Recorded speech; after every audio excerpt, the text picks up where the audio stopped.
Hello students, good morning.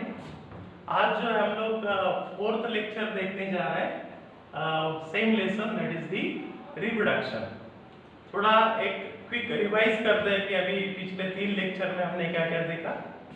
देखिए, तीनों lecture में हमने देखा कि how the reproduction process takes place, that is asexual type of reproduction and sexual type of reproduction. उसके अंदर जो हमने लोअर ग्रुप्स ऑफ प्लांट्स कैसे रिप्रोड्यूस करते हैं, हायर ग्रुप्स ऑफ प्लांट्स कैसे रिप्रोड्यूस करेंगे, उसके बारे में हम लोग जानकारी दे रहे हैं। लास्ट लेक्चर में बेसिकली हमने स्टडी किया था how the development of the male and female gametes takes place. Male और फीमेल गैमेट का डेवलपमेंट कैसे होता है वो हम लोगों ने डिटेल में देखा था। Now today we are going to start with the process of pollination.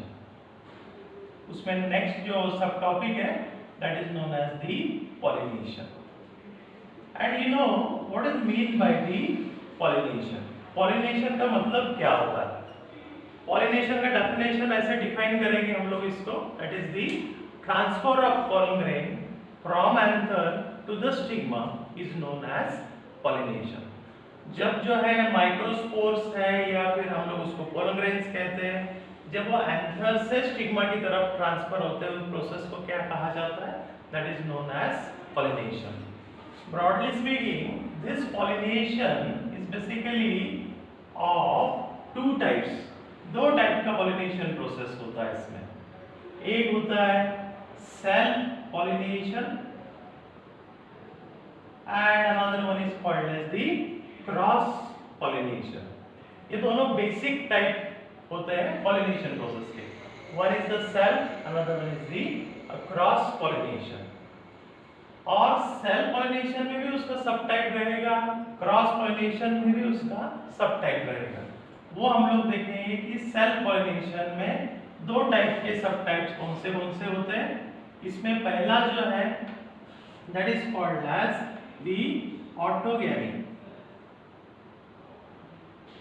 This is known as autogamy, and another one is called as the geitonogamy. One is autogamy, another one is geitonogamy. इसके बारे में हम लोग देखेंगे। देखिए, self pollination is further divided into two parts. One is autogamy, another one is the geitonogamy. अभी autogamy में क्या होता है? ऑटोगैमी में होता है the flower is single, flower एक सिंगल फ्लावर है, आप देख सकते हो, this is the carpel. Then you have stamens over here, यहाँ पे जो है ये स्टैमेंस है, ये फ्लावर है। रफ स्ट्रक्चर हम लोग उसका ड्रॉ करेंगे। This is how the flower looks like. See, whenever the pollen grains are transferred from the stigma within the same flower, then that process is known as what? It is known as autogamy. उसको autogamy कहते हैं। You know how many flowers are involved here? Only single flower is involved, and this process is known as autogamy. This is a kind of a self pollination. Self pollination का ही type है जिसको हम लोग कहते हैं autogamy. Now let us see what is mean by the geitonogamy. Geitonogamy क्या होता है? See, in geitonogamy there is a single plant. Plant एक ही है. There is a single plant. And here you have two flowers. Here there are two flowers. यहाँ पे दो flowers. Now in this case what happened? There is a transfer of pollen grain from the anther to the stigma of another flower. आप इसको बारकाई से देखेंगे तो यहाँ से pollen grain ट्रांसफर हो रहे हैं स्टिग्मा के ऊपर, मगर स्टिग्मा जो है वो अलग फ्लावर का है, different flower. That is called as geitonogamy. Same mother plant, but two the flowers are involved. This is known as geitonogamy. तो सेल्फ पॉलिनेशन एक बार फिर से रिवाइज करेंगे। सेल्फ पॉलिनेशन क्या होता है? सेल्फ पॉलिनेशन में ऑटोगैमी में क्या होगा? Transfer of pollen grain from anther to the stigma within the same flower. That is autogamy. And in geitonogamy, transfer of pollen grain from anther to the stigma of another flower present on the same mother plant. So this is known as geitonogamy. These are both are the types of cell pollination. Now come to the next part, that is the cross pollination. What happens in case of cross pollination? See, in cross pollination there are two subtypes are there. One is called as the xenogamy and another one is called as the hybridization. There are two parts. One is xenogamy, another one is hybridization. Now xenogamy के अंदर क्या होता है देखिए, definition will remain the same, that is the transfer of pollen grain from anther to the stigma. ये तो basic जो अपना definition है वो similar रहेगा. But here how will you define this xenogamy? I will repeat, the transfer of pollen grain from anther to the stigma of another flower present on another plant of same species. Diagram के तौर पे आपको समझाते हैं. यहाँ पे क्या होता है क्रॉस पॉलिनेशन में, there are two plants are there. There are two plants. ये एक plant है.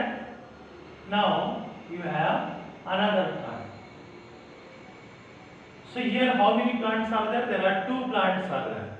And as per our definition, transfer of pollen grain takes place from the anther to the stigma of another flower present on another plant, but both these plants are of same species. ये सबसे important word है, ये आपका answer में आना ही चाहिए, that is the same species. See, in 11th standard already we have studied what is meant by the species and what is meant by the genus. आपको नहीं याद है तो वापस एक बार बता देते हैं. जैसे तुलसी का साइंटिफिक नेम क्या है? Ocimum sanctum. अभी ये भी ऑसिमम सैंटम है, ये भी ऑसिमम सैंटम है, ये भी तुलसी का प्लांट है, ये भी तुलसी का प्लांट है. इसके पोलन ग्रेन जो है वो इस फ्लावर से दूसरे फ्लावर पे जा रहे हैं. ये प्लांट अलग है, ये प्लांट अलग है, मगर दोनों का जो स्पीसीज है वो कैसा रहेगा? सेम रहेगा. So that is known as the xenogamy. इसको हम लोग xenogamy कहेंगे. हाइब्रिडाइजेशन में the definition will remains the same. इसके अंदर जो है डेफिनेशन बिल्कुल वही रहेगा, सिर्फ आपको यहाँ पे क्या करना है, ओनली वन वर्ड यहाँ पे करना है, that is of different species. यहाँ पे स्पीसीज कैसे रहेगी? डिफरेंट रहेगी. प्रोसेस वही रहेगा, transfer of pollen grain from anther to the stigma of another flower present on another plant of different species, that is known as hybridization. उसको हम लोग हाइब्रिडाइजेशन कहते हैं. सिर्फ तमाम डे टू डे लाइफ में जो हम लोग वेजिटेबल्स देखते हैं, जो भी खाने पीने की चीज़ एग्रीकल्चर प्रोड्यूस होती है या एनिमल हस्बेंड्री में है, in that case we are doing the hybridization. क्योंकि हाइब्रिडाइजेशन के अंदर दो अलग अलग स्पीसीज होता है, सेम नहीं होता. So this is known as hybridisation.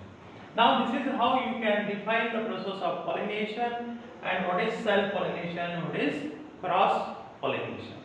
Clear? Now as far as the merits and demerits of this particular pollination processes are there.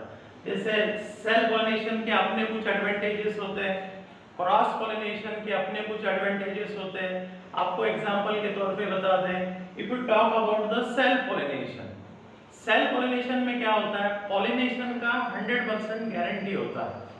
The pollination in any how condition it will takes place because it does not depend upon the external agency.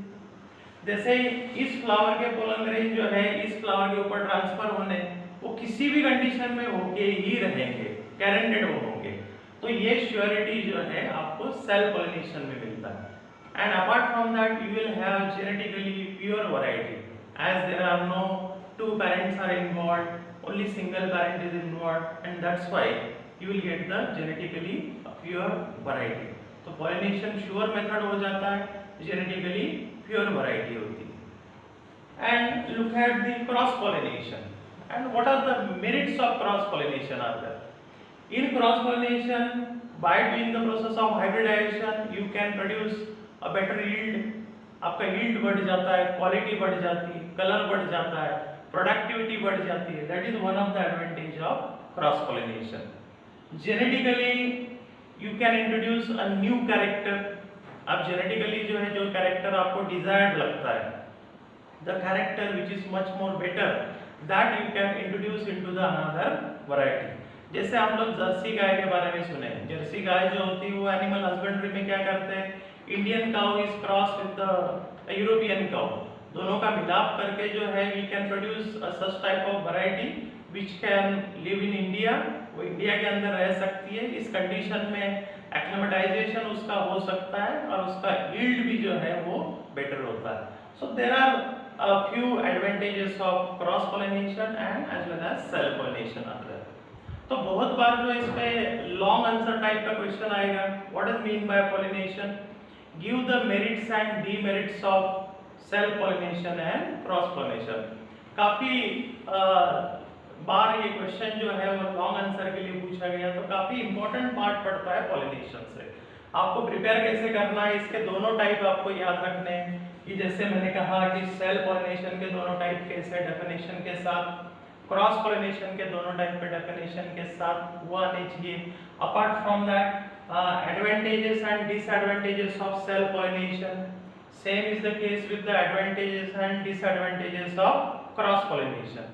इसके लिए मैं आपको एक better तरीका बताता हूँ कैसे इसको मेमोराइज कराना है। If you refer your text book, there are number of characters are there. जैसे से फॉर एग्जांपल, जो सेल्फ पॉलिनेशन का जो मेरिट होगा वो क्रॉस पॉलिनेशन का डीमेरिट होगा। जैसे मैंने कहा सेल्फ पॉलिनेशन का पहला एडवांटेज हमने क्या बताया था, it is the sure method of pollination, ये श्योर मेथड है, तो ये इसका डीमेरिट्स हो जाएगा। उसी पॉइंट को जो है आप ऑपोजिट वर्ड में याद कर सकते हैं, it is not sure method of pollination. जैसे सेल्फ पॉलिनेशन जो है वो श्योर मेथड है, cross pollination it is a not sure method. क्यों?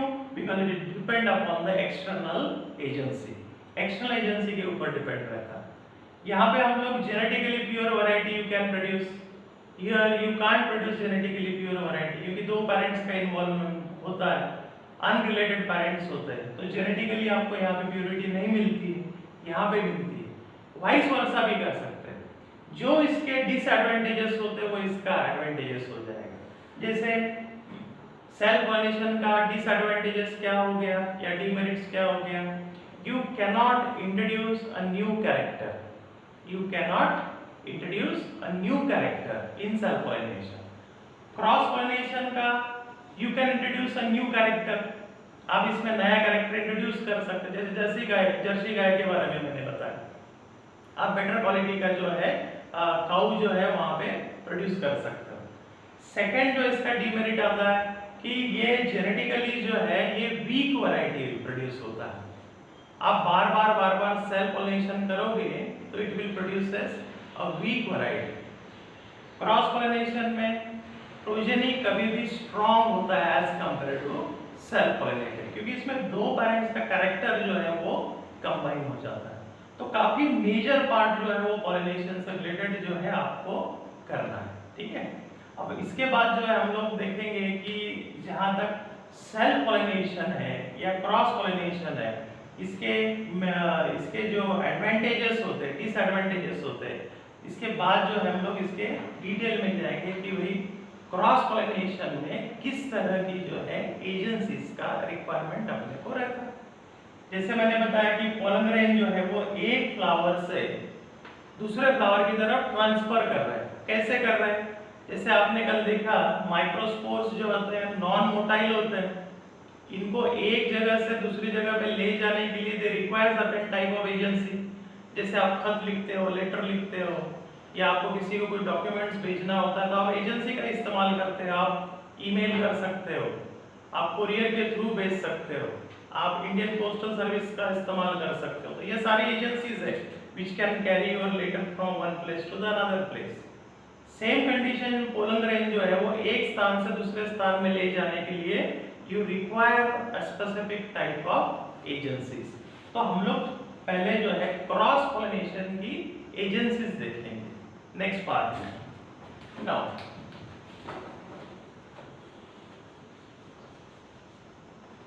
अब जहां तक एजेंसीज की बात होती है तो there are two types of agencies are there, that is the biotic and abiotic. अब ये देखेंगे हम लोग इसमें बायोटिक और एबायोटिक क्या होता है।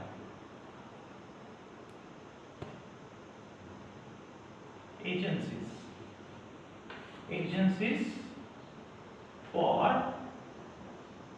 Cross pollination.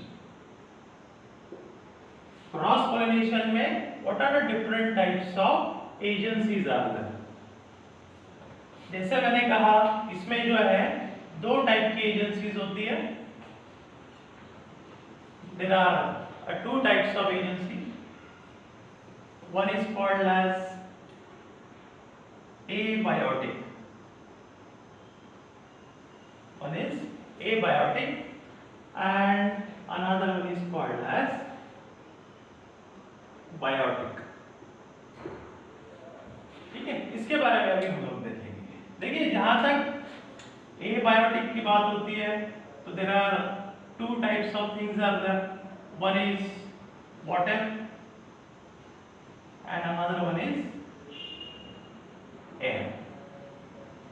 अब ये दोनों चीजें जो है these are abiotic components are there of ecosystem and they are responsible for transporting the pollen grains from one place to the another place, so that is called as abiotic। इसमें आपको याद क्या रखना है, देखिए जो वाटर होता है उसके थ्रू यदि पॉलिनेशन होता है then that is called as hydrophily. उस प्रोसेस को जो है हम लोग क्या कहते हैं, that is known as hydrophily. Hydro का मतलब आप जानते हो, हाइड्रो मतलब क्या, हाइड्रो मतलब वाटर। तो वाटर से जब पॉलिनेशन होगा तो उसको कहेंगे hydrophily. Apart from that this hydrophily are of two types. इसमें वापिस से दो टाइप होते हैं, one is epihydrophily and another one is the hypohydrophily. ये दोनों चीजें हम लोग देखेंगे, समझ में आ रहा है। यहाँ पे जो है जब वाटर के द्वारा पॉलिनेशन होगा with the help of water then it is known as hydrophily. Hydrophily में वापस से दो सब टाइप्स है, one is called as epihydrophily and hypohydrophily. अभी एपी का मतलब आप जानते हो, एपी मतलब what, epi means above and hypo means what, hypo means below। See, whenever the pollination takes place on the surface of water, जब water surface के ऊपर पॉलिनेशन होता है तो उसको बोलेंगे epihydrophily. There are certain type of plants are there, aquatic जो plants होते हैं उनमें एपीहाइड्रोफिली होता है। देन हाइपोहाइड्रोफिली में क्या होता है, the pollination is carried out below the surface of water. उस केस में जो पॉलिनेशन होता है वो वाटर सरफेस के बिलो रहेगा, that's what is known as hypohydrophily. So this is all about the abiotic factor, first one is the water। Now air को जो है इसको हम लोग कहते हैं anemophily, it is known as anemophily. देखिए एनिमोन का मतलब होता है विंड, एनिमोन का मतलब होता है विंड या हवा जिसे हम लोग कहते हैं air. Whenever the pollination is carried with the help of air then it is known as anemophily, उसको एनिमोफिली कहेंगे। So this is how there are two components of ecosystem are there, one is the water, another one is the air। What you have to remember, hydrophily, that is water, epihaidrophily and hypohydrophily। air में जो है it is known as anemophily। अभी देखिए इसमें question किस type के आएंगे। जहां तक एबायोटिक एजेंसी की बात है, आपको जो है इसमें टेक्स्ट बुक से जो है रेफर करना है कि what are the different types of adaptations are there. जैसे कोई प्लांट जो है वो हाइड्रोफिली वाला है, जिसके द्वारा वाटर के द्वारा जिसमें पॉलिनेशन होता है तो उसका एडेप्टेशन क्या होता है, उसके फ्लावर का स्ट्रक्चर कैसा होगा, इसमें आपको याद रखना है कि how this particular the flower is well adapted to carry out the pollination with the help of water। Same is the case with the air। So what are the characters of the anemophilous flowers are there। माने anemophilous flowers के characters क्या होते हैं, hydrophilous characters क्या होते हैं, ये आपको याद करना है। जैसे से फॉर एग्जांपल मैं आपको एनिमोफिली के बारे में बता दूं। एनिमोफिली के अंदर जब पॉलिनेशन होता है तो उसके फ्लावर्स किस तरह से होते हैं? पहली बात, these flowers are very small, बिल्कुल छोटे से फ्लावर होते हैं। अब होगा ऐसा, if the flowers are very small the anthers will be very small, if anthers are very small then pollen grains are very small। यदि pollen grains इतने छोटे हैं तो बिल्कुल हल्के होंगे, आराम से जो है हवा से वो ट्रैवल कर सकते हैं एक जगह से दूसरी जगह। सो this is the adaptability you can say. उसका जो स्टिग्मा होगा वो स्टिकी रहेगा, फेदरी रहेगा, so that it can carry the pollen grain, catch the pollen grain from the different directions. तो इस तरह से जो आपको एडेप्टेशन याद करना है, चाहे वो हाइड्रोफिलस फ्लावर के बारे में हो या एनिमोफिलस फ्लावर के बारे में।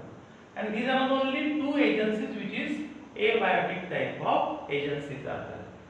नाउ नेक्स्ट जो है हम लोग इसके बारे में देखेंगे कि बायोटिक एजेंसी कौन सी होती है। इसको हटा देते हैं।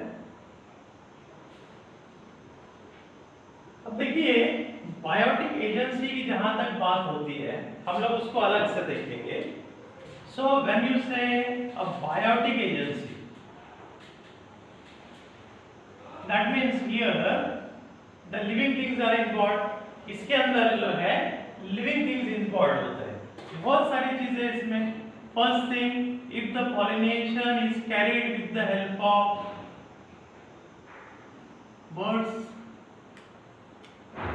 बर्ड्स के द्वारा यदि पॉलिनेशन होता है तो उसको हम लोग ऑर्निथोफिली कहते हैं, that is known as ornithophily. Ornithos का मतलब होता है bird. When the pollination is carried with the help of birds then it is known as ornith। Second जो है, when the pollination is carried with the help of bats, bats के द्वारा जब pollination होता है then it is known as the Chirapterophily।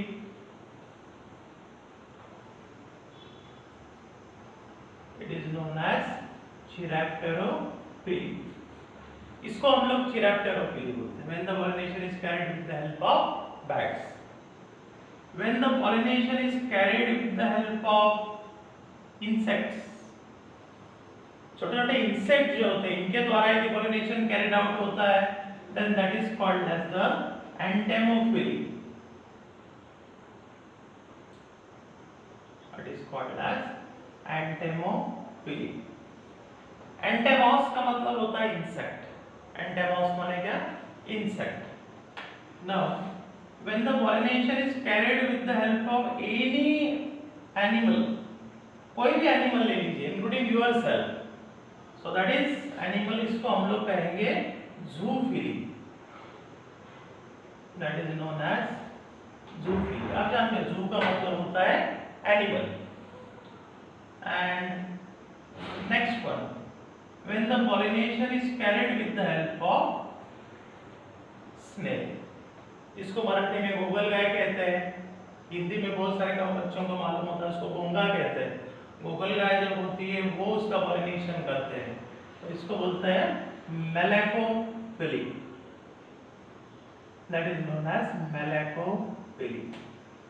So there are n number. Snake के द्वारा भी पॉलिनेशन होता है, छोटी छोटी एंट्स होती है, मूंगी होती है, उसके द्वारा भी पॉलिनेशन होता है।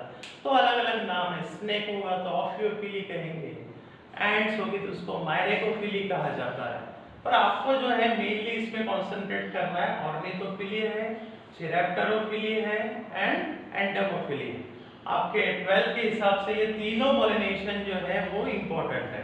तो चलिए एक बार फिर से रिवाइज कर लेते हैं। When the pollination is carried with the help of birds it is known as ornithophily.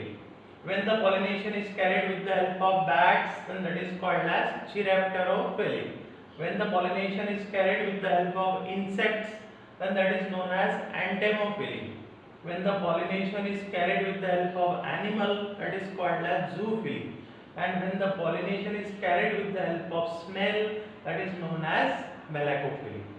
अभी जैसे इसके प्रीवियस जो एबायोटिक एजेंसी था उसमें हमने आपको बताया था कि आपको जो है इसमें एडेप्टेशन जो है फ्लावर का स्ट्रक्चर जो है उसकी खासियत, उसकी जो कैरेक्टर्स है वो उसको पढ़ना है आपको। तो same is the case with applicable for biotic agency. जैसे क्वेश्चन आपको कॉमनली आएगा कि ऑर्निथोफिली फ्लावर्स के जो है वो कैरेक्टर्स आपको डिफाइन करने हैं। You have to define the characters of flower. वो फ्लावर कैसा होना चाहिए? जैसे से फॉर एग्जांपल ऑर्निथोफिलस फ्लावर जो होते हैं वो काफी बड़े होते हैं। It should be larger in size. उनका आकार बड़ा होना चाहिए। क्यों होना चाहिए? Because when the bird comes to the flower and the bird has to sit on the flower, तो उसका वेट बेयर करने की क्षमता जो है वो फ्लावर के अंदर होनी चाहिए, उसका कैपेसिटी होना चाहिए। नहीं तो क्या होगा, जैसे आपका हिबिस्कस का फ्लावर है, जासवंत जिसको हम लोग कहते हैं, कोई बर्ड उसके ऊपर आके बैठेगा, क्या हालत हो जाएगी इसकी। इसलिए फ्लावर जो है वो स्ट्रॉन्ग और स्टाउट होना चाहिए। उसके अंदर नेक्टर होना चाहिए, क्योंकि बर्ड थोड़ी ना सिर्फ सेल्फी लेने आएगा फ्लावर के साथ, वो किसके लिए आता है? वो खाने के लिए आता है। वहां पर उसको नेक्टर की जरूरत होती है। The bird will visit that particular flower in search of nectar. तो उसमें नेक्टर होना चाहिए। उसका कलर जो है फ्लावर का ब्यूटीफुल होना चाहिए, you know, brightly coloured. The flower should have bright colours like red flowers, blue colour flowers, yellow flowers, दिखने में काफी सुंदर होने चाहिए। Then only the birds can attract towards them. तो ये भी आपको उसमें कैरेक्टर जो है वो वन बाय वन उसमें याद करना पड़ेगा। Same is the case with the chiropterophily, same is the case with the entomophily. अभी नेक्स्ट लेक्चर में जो है हम लोग एंटेमोफिली फ्लावर के बारे में खास पढ़ेंगे कि जो एंटेमोफिली वाले फ्लावर्स होते हैं वो होते कैसे, what are the characters of this particular flowers are there.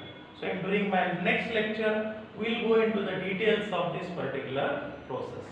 Till that time, all the best.